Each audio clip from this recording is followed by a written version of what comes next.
Happy New Year, saints of God. We welcome you here to this virtual platform here at Chapel A&E Church in Jacksonville, Florida. What a mighty God we serve. This first Sabbath in the month of January 2021, we come to give God honor and praise for what He's already done in our life. And we look to greater things to be done in the kingdom of God. Oh, we thank you today. As we were reminded what to look forward to on last Sabbath, a new way that we've never been before, a new walk, taking ownership for our spiritual lives, and new wonders that God will perform in the life of a believer. Aren't you glad today? Aren't you glad? Aren't you thankful? Aren't you grateful? Aren't you joyous of what God has done? He has sustained us all through 2020, even with the challenges that were before us. God kept us and kept our families in our finances, our health, in our strength, and He promoted some. He called some home. And the Bible does declare to be absent from the body is to be present with the Lord. And we are happy for those He has called home, because one day He will call our name and we will have to answer. Whatever the situation, whatever the calamity may be in the land, we will have to answer, because that's our appointed time. But this appointed time, this day that the Lord has made, the first Sabbath of the new year, we ought to tell God thank you. Tell Him thank you that He kept you, He sustained you, He comforted you, He loved you unconditionally. Oh God, we thank you, because we have something to look forward to. God admonished me to tell you last week, it's a new way. You have to walk a new walk, because He has great wonders for your life. And we are grateful today. And if you have your swords, your paperbacks, or your tablets, or your phones, or your iPads, please go with me today to a familiar text, Old Testament, Jeremiah, the 18th chapter. The 18th chapter, the first to the fourth verses. That's all for today. It's about change. And God gave me a subject title, if you don't mind if I say it with you now. When life changes us, God will reveal what's left. When life changes us, God will reveal what's left. He will take what's broken, what has been crushed, what has been destroyed, what has been diminished, and rebuild it. Make it like new again. We're so used to that. Refurbish this and refurbish that. Rework this and rework that. So let God rework you. Let God rebuild you. Let God refurbish you. You ain't been this way before. You have not encountered some of the things you've been through. And God is in process. He's using this process to develop us into the creator or the creature that He would allow us to be. That's what He's doing. He's rebuilding our lives. He's rebuilding the church. He's rebuilding the religious institutions to be more about kingdom work than tradition. He wants all of us to have a spiritual encounter with God and see the miraculous miracles that He has for all of us, the wonderful things that we can do in His name. Jeremiah the 18th chapter, verses 1 through 4. But let me pray first. Let me pray first. Let me pray first. And tell God thank you. Eternal God, our Father, Father, we come to you right now, asking you to forgive us for anything that's not pleasing and acceptable in your sight. Father, we understand we had doubt in 2020, but through it all, you have given us confidence that you'll never leave us nor forsake us. You'll watch over our families, our finances, our jobs, and even you'll comfort us in our times of bereavement, and you'll heal our bodies in our times of sickness. You'll deliver us from strongholds that we carried up until 2020. When you said enough is enough drugs, enough running the street, enough alcohol, enough playing church, enough practicing false religion, enough is enough. You showed your hand of mercy to all of us. We just render our lives unto you. And Father, we thank you for that. Sometimes chastisement helps us grow. We thank you for that. We thank you for teaching us, even in the midst of our storm. We can see the good in everything now, God, because you said in your word, all things work together for good for those who love the Lord and are called according to his purpose. And you have a purpose for all of us, Father, and thank you for helping us realize what's our purpose and what you desire for us in your kingdom. Thank you for showing us we haven't been this way before, but we can change our walk even in the midst of going places that's unknown and unfamiliar to us, because you have some wonderful things in store for us and your people. Father, we thank you. Thank you that you've given me a word for this first Sabbath of January 2021 that I may give to your people. When life changes us, God will. God will.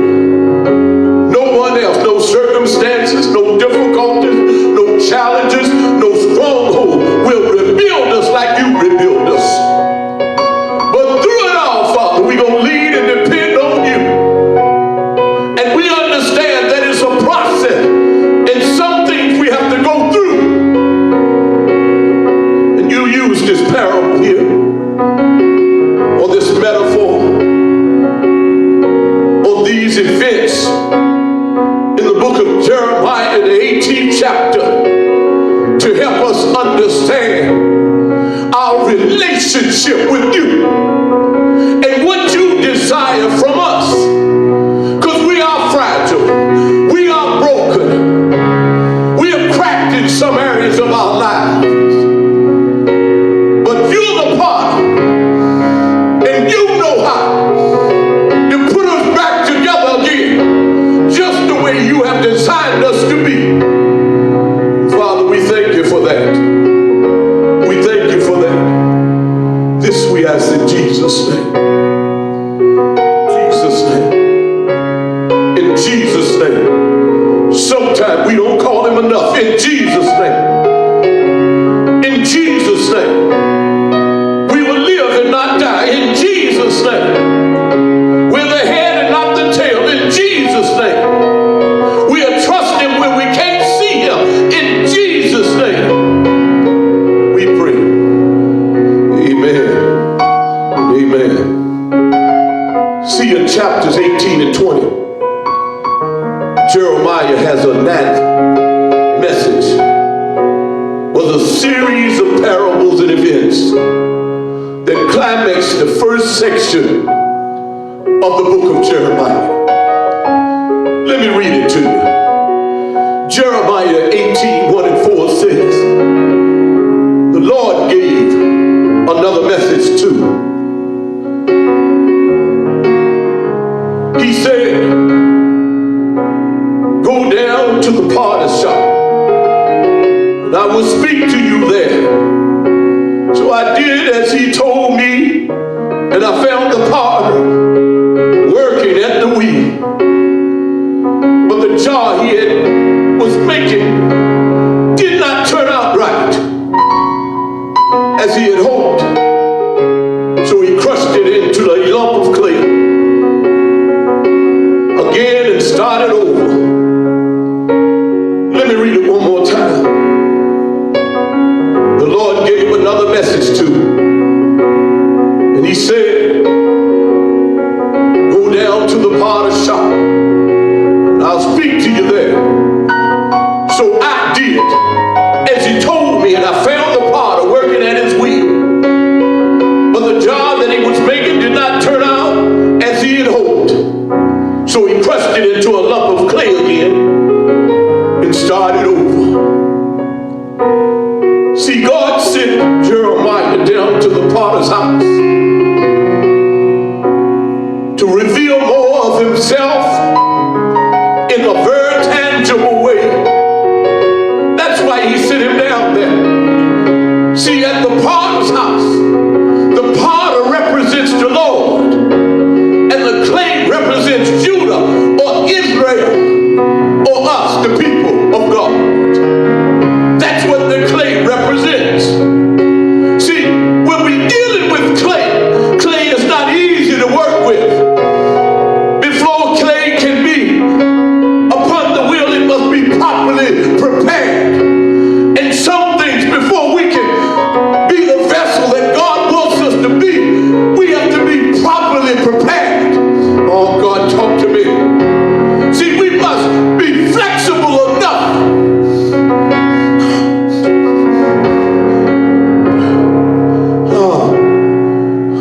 to adapt to change. Oh, God, talk to me. Yet firm enough to not collapse under pressure. Can I say it again? We must be flexible enough to adapt to change, but firm enough to not crumble or be crushed under pressure.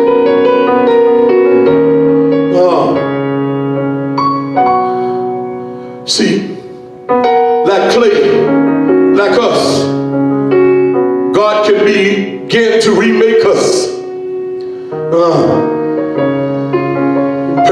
and prepare us for all of the things that we may encounter along this thing called life.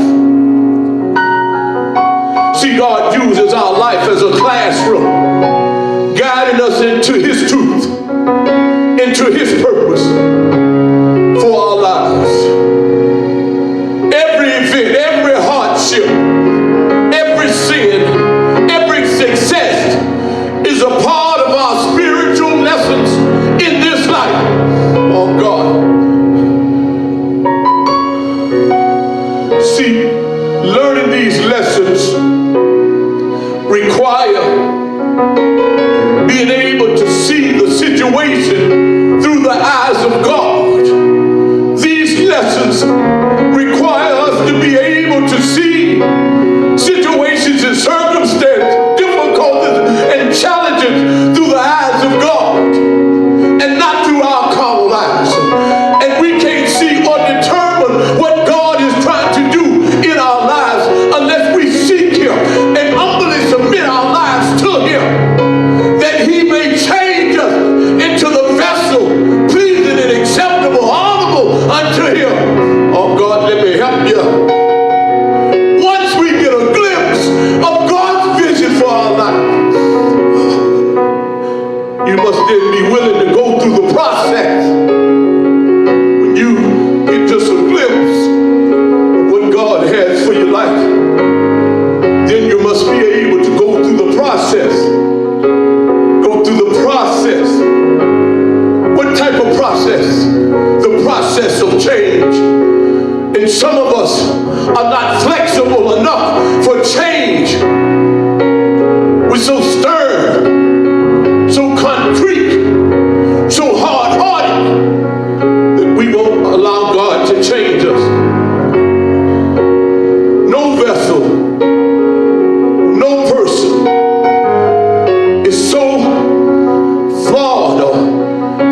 as useful vessels unto God. And see, I want to tell you just 4 ways today that God can rebuild us. And sometimes it's not the way that we deem it to be. The first way God can rebuild us is through our brokenness. Look at verse 4b. It said, but the jar he was making did not turn out as he would hope. See, God don't want failure. He wants success. And if he can't see success or make you into successful people, pleasing and acceptable unto him, he'll make you over. And making you over, he has to take you through some brokenness. Oh, God. See, brokenness is essential to life change. It's a state of yielding completely to God and God alone and to his ways. You don't desire the distance that you had between you and God anymore. You want him to be close to you. That every situation, in every circumstance, in every decision in your life, you seek him first. Because you're tired of being broke. Not monetarily, but broken in spirit, with no hope, no direction for your life. Just a wandering vessel here on earth. Oh God, just wandering, just going through the motions, not allowing God to use you because of your brokenness, because of your failures, because of your disappointments, because of your challenges, because of your hurt and your pain of yesterday, because of where you are in your life that you feel you should be further along. You're broken because someone hurt you along the way, someone lied to you along the way, somebody disappointed you along the way. The reason that they did that because you did not seek him and ask for his advice and said, Lord, show me the way, what you desire for me to do in my life. See, what we don't understand is even when we mess up, the worst, see, God will never leave us alone. See, our life and our destiny and our future is in the palm of his hand. See, we have to come to the realization that we're not where we are because we were so successful and God showed so much divine favor on us. And we never had failures in our life and disappointments and setbacks. It was through your brokenness that you were able to yield and humbly submit to Almighty God. Your brokenness. Not disappointments, but your brokenness. And the only way that we can be fixed in this world by God is we have to realize that we're broken and we need, or we're in desperate need of repair. Make me over, God. Rebuild me, God, into a vessel that's pleasing and acceptable unto you. In Psalms 34, verses 17 and 18, it reads from the New International Version of the Bible. It reads, the righteous cry out, and the Lord hears them. He delivers them all from their troubles. The Lord is close to the brokenhearted and saves those who are crushed in spirit. See, our spirits have been broken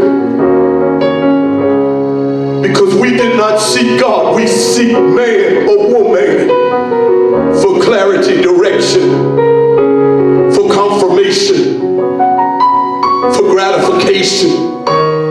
We seek men and women for consummation,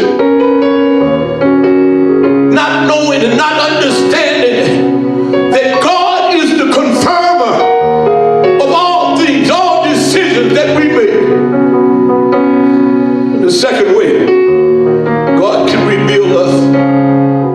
is to allow our desires to be crushed. It's in the text. In part B of that 4th verse, it says, so he crushed it into a lump of clay again and started over. See, what we have to do is allow God to crush us. He's not trying to destroy us, but he's trying to make us over. He's trying to make us over. In Isaiah 53, verse 5, from the New Living Translation of the Bible, it said, but he was pierced for our rebellions, crushed for our sins. He was beaten so we could be whole. He was whipped so we can be healed. Jesus shows us that being crushed is not a sign of defeat, but a part of God's divine redemption plan. He's trying to redeem us. He's trying to redeem us. And the only way that we can truly be redeemed is we have to come before him and repent, turn away, never to turn back to it again, and be sorrowful for our misdoings, because it is not against man, but against God. All sin is against the righteousness of God. And in Ephesians, the 1st chapter, verses 7 and 8, it says it like this: in him we have redemption through his blood, the forgiveness of sin, according with the richness of God's grace that he lavished on us with all wisdom and understanding. In him we have redemption through his blood, the forgiveness of sin, in accordance with the riches of God's grace that he lavishes on us with all wisdom and all understanding. Allow God to crush our desires,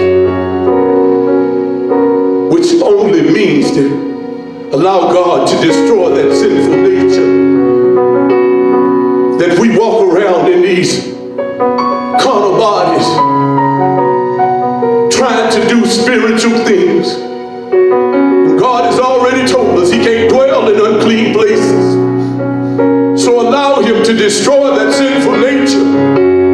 Let him crush it, that you may be the vessel pleasing and acceptable, that you may be the light that shines in dark places in this world. Don't you understand? It's a new way we're going, and we have to have a new walk. We can't walk the same. We can't talk the same. We can't sing the same. We can't pray the same. We can't shout the same. And we sure can't serve God the same. The third way God can reveal us is by molding us into the vessel that's pleasing to him and not shaped by the world. Can I tell you again? Because most of our lives are shaped by the world and the things around us. And the Bible said, don't adhere to the ways of the heathen. But we have allowed the world to shape us and fashion us into an image that resembles the world. When we need to allow God to mold us and shape us to the vessel that pleases him, and not shape us into a vessel that mimics the world. Oh God. See, once we are reduced to the point of just wanting God and nothing else, oh yeah, or more of God's touch, we're ready to be molded.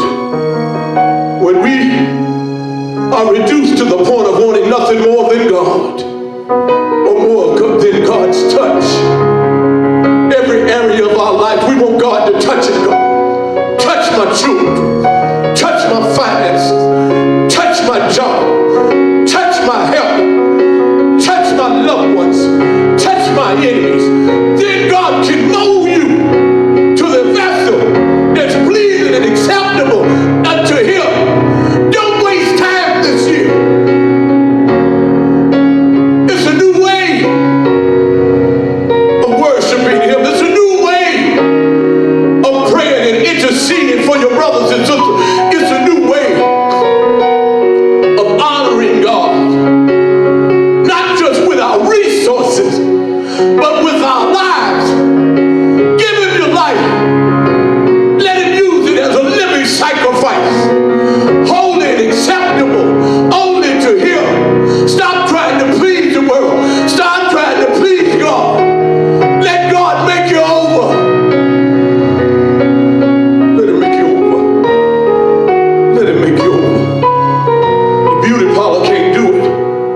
The barbershop can't do it. Altar can't do it. Those places, makeup counters can't do it. Let God make you over. Education can't do it. Let God make you over. Positions in the church will never do it. Let God make you over. Because when we do those other things, we're just pleasing the flesh and not God. See, God just don't want the outside. He wants the inside. And if you're not going to make the inside okay, the outside going to show who you really are. And then we can realize that only a touch from Him can mend the brokenness and the crushed places of our lives. See, God knows the right amount of pressure. Oh, God, talk to me, to apply to your life. He knows how much you can take. He knows how much you can bear. And when He loosens His grip from applying this pressure, then He can mold you into a usable vessel. A vessel that's pleasing and acceptable only to Him. Stop trying to please everybody else and allowing the pressures of this world to cause you to make wrong choices. Oh, God, talk to me. I hear you talking loud. This first Sabbath of 2021. Make me over. That should be our desire for this year. That God has gracious you with. See, 2 Timothy tells us to do some things so God can work with us, mold us, create in us clean hearts. Clean hearts that's pleasing and acceptable unto Him. 2 Timothy, the 2nd chapter, verse 21. From the English Standard Version of the Bible. Hear it. Not only hear it, but apply it to your life. Therefore, if anyone cleanse himself from what is dishonorable, he will be a vessel for honorable use, set aside or set apart as holy, useful to the master of the house, ready for every good work that's set before him, if I may paraphrase. Don't you want to be an honorable, useful vessel for God? You've been used enough by the world in all of his accoutrements. Let God use you. Let God use you. The final thing that I want to leave with you this Sabbath day is God can rebuild us to be filled with love. See, we have lost the desire to love one another. Genuine love. Not a stoic, not a eros, not a phileo, but agape love. The same love that he showed you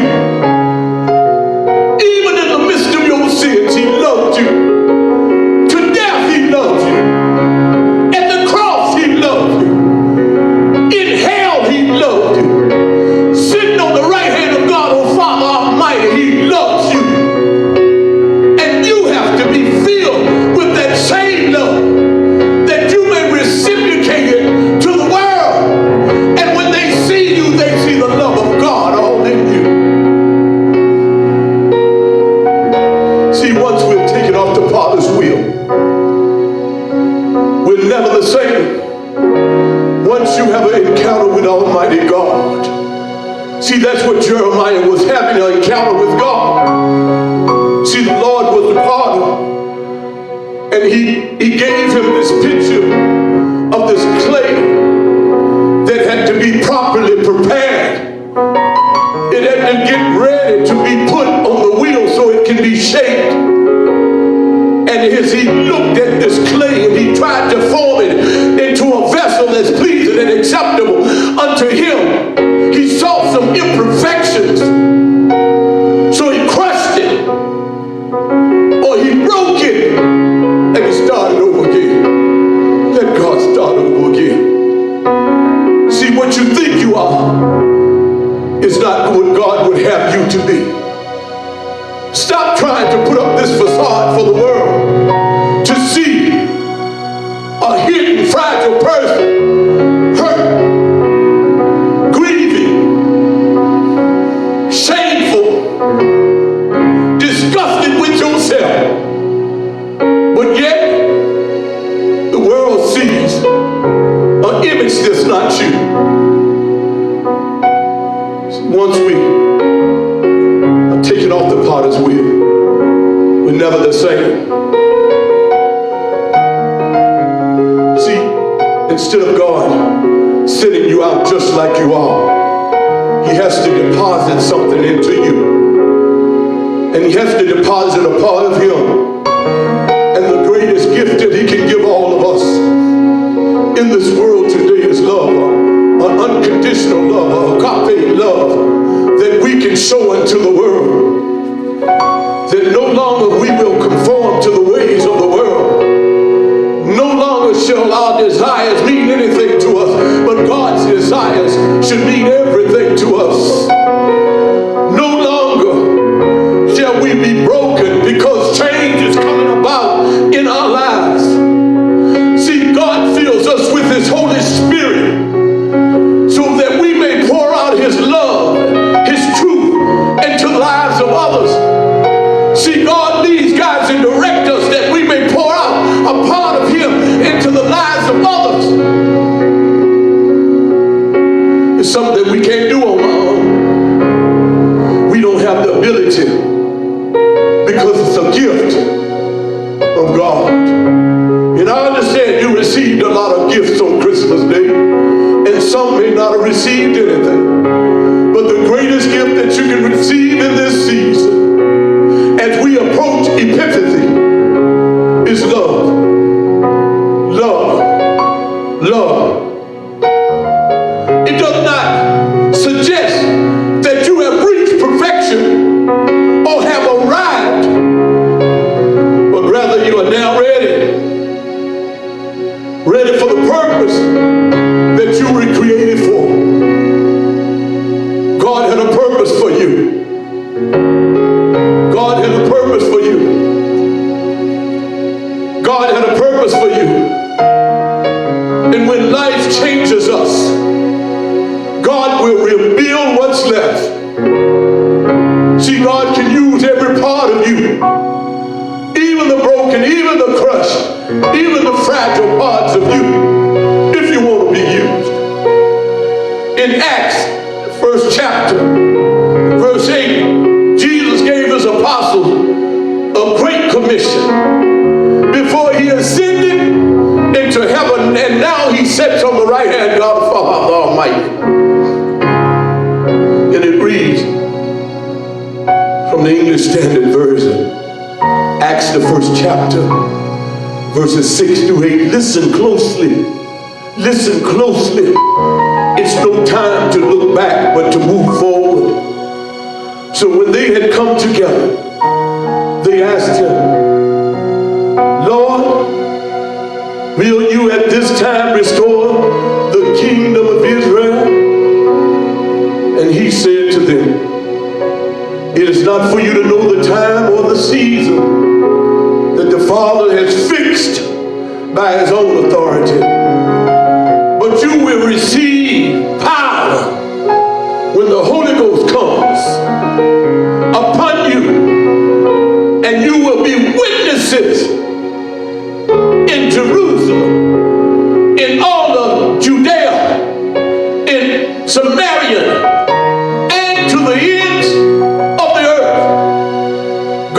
wants you to be a witness for him.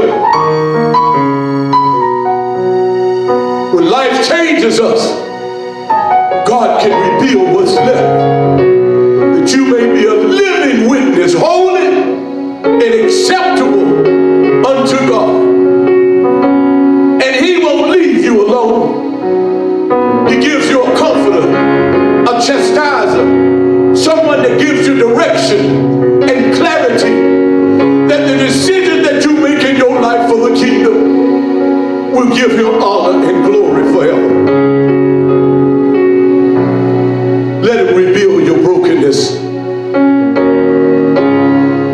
Allow him to crush you. Let him mold you into a vessel that pleases him and not shaped by the world.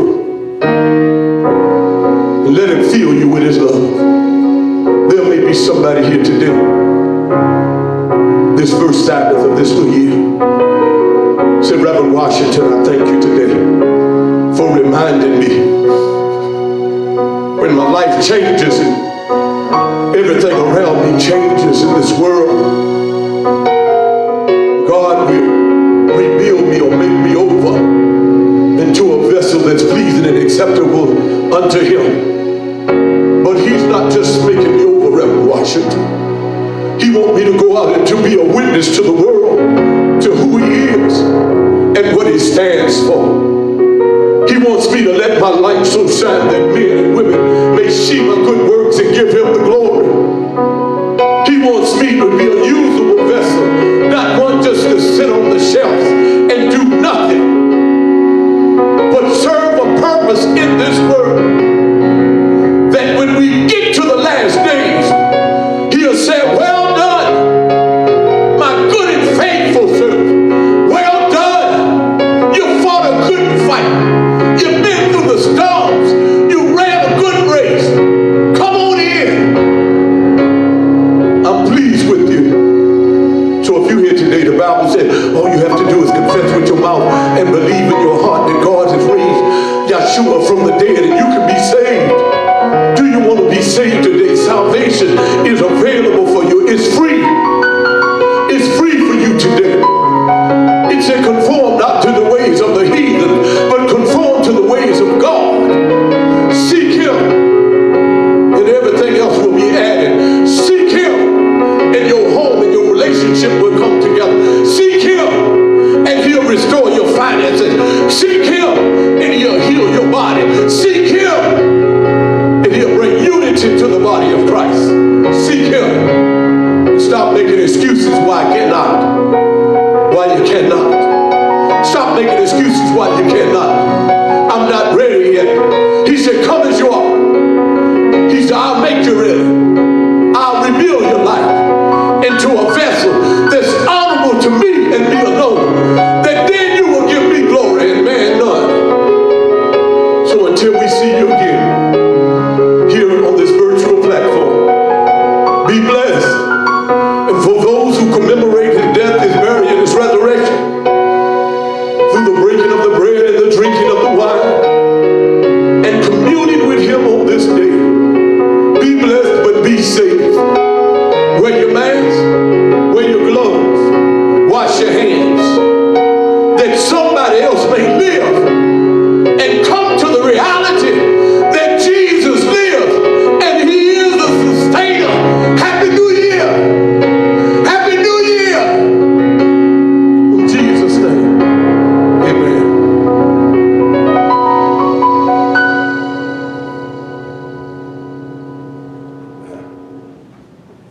Okay. Whew. We're wrong.